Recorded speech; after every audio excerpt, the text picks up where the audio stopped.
Baseball diamond right here in the Bronx, where the Yankees continued interleague play this weekend at the house that Steinbrenner built.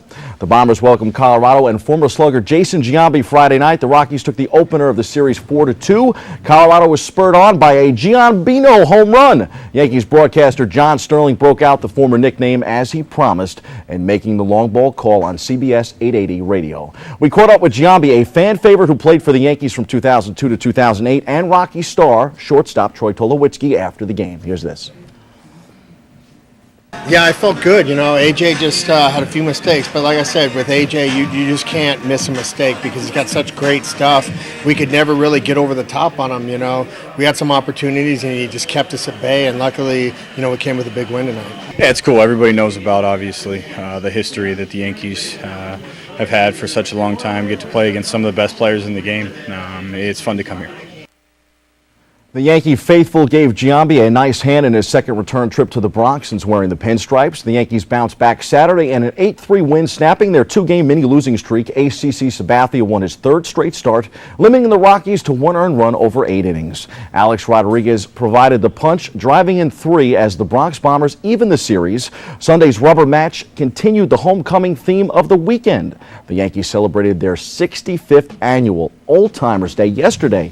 Over 50 former pinstripers returned. Making their first appearances were former skipper and player Lou Piniella, the still yet to be retired Bernie Williams, managerial great Joe Torre, and former slugging first baseman and World Series hero Tino Martinez. Hall of Famers Yogi Berra, Whitey Ford, and Goose Gossage also took part in the festivities on a day when Derek Jeter celebrated his 37th birthday in Tampa, still nursing a calf injury on the DL. The Bombers honored not only the greats of yesteryear, but also longtime trainer Gene Monahan, who retired season's end following 49 years of service to the organization.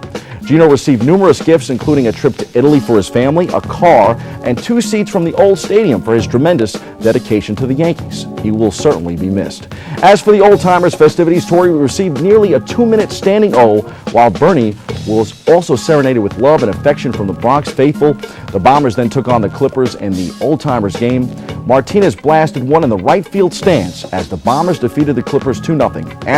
Afterwards, we caught up with Tino, former Yankee All-Star catcher Mike Stanley, and legendary broadcaster Bob Wolf, who called the game. Check this out. Oh, it was great. Great to come back here and see my former teammates and all the greats that have played here in the past. And definitely excited to hit a home run. You know, I was excited about it. Got a great reception from the fans. What's the best part of being back here today? The reception. You know, just knowing that that they still back and still love you and still like and appreciated what you did on the field.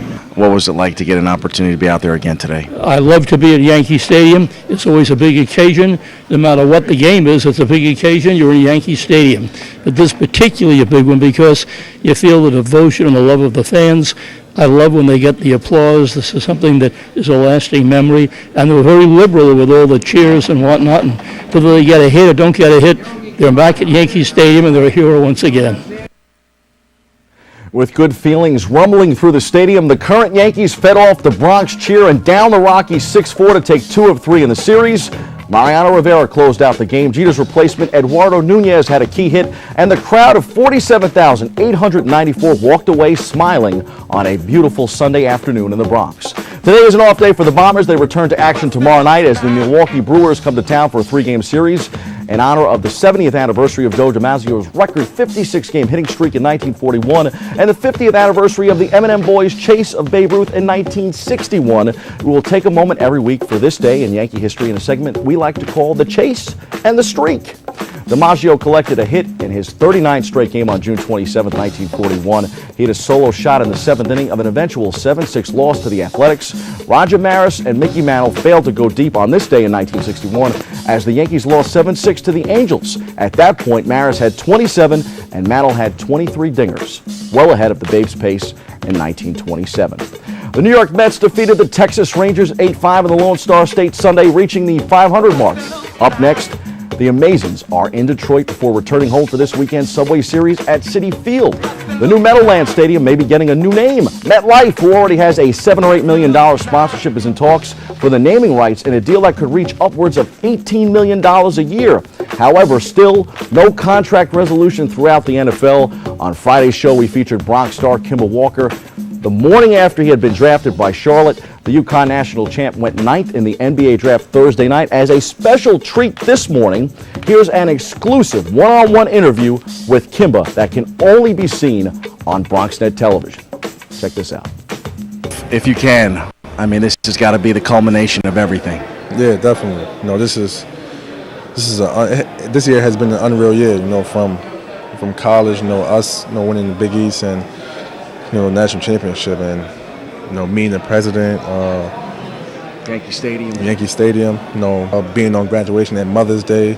Then this past weekend, my mom's birthday was on Father's Day, and now the NBA draft. It's been a magical year. Kimba Walker and Michael Jordan sounds pretty good. It sounds amazing. Me being picked by the broadcast, I feel like I have the upper edge, over a lot of rookies because, I'm going in, to learn a lot of things from the greatest player that ever played the game. So, hopefully I can be, one of the greats. The Bronx has now got Kimba Walker in the NBA. What do you think this reception is going to be?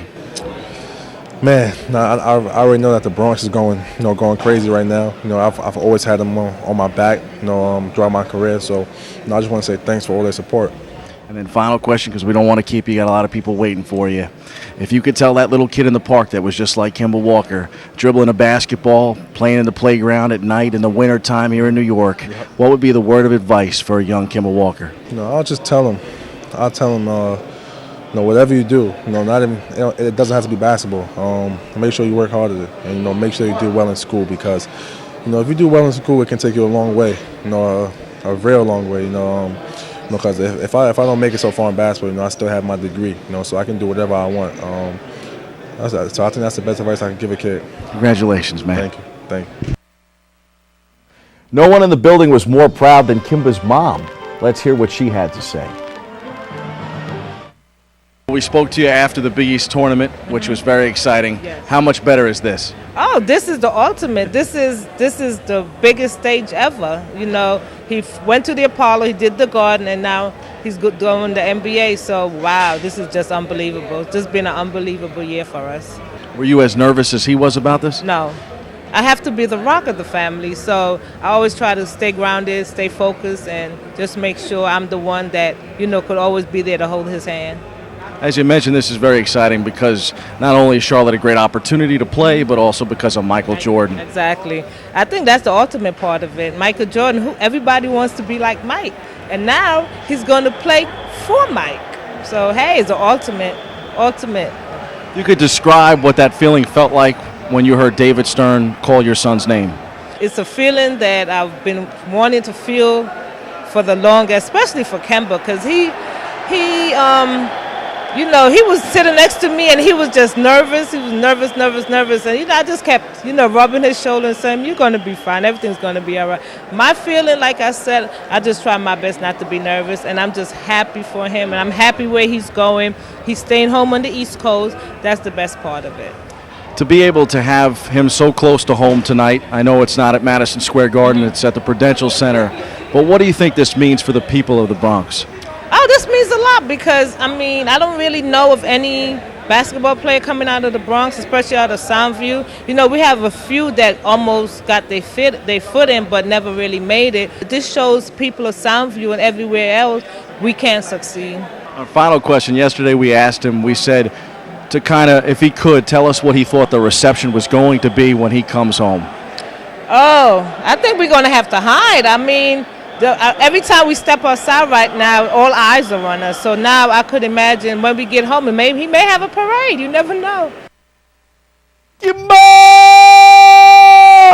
Congrats to the Walker family. That's your sports. We'll take our last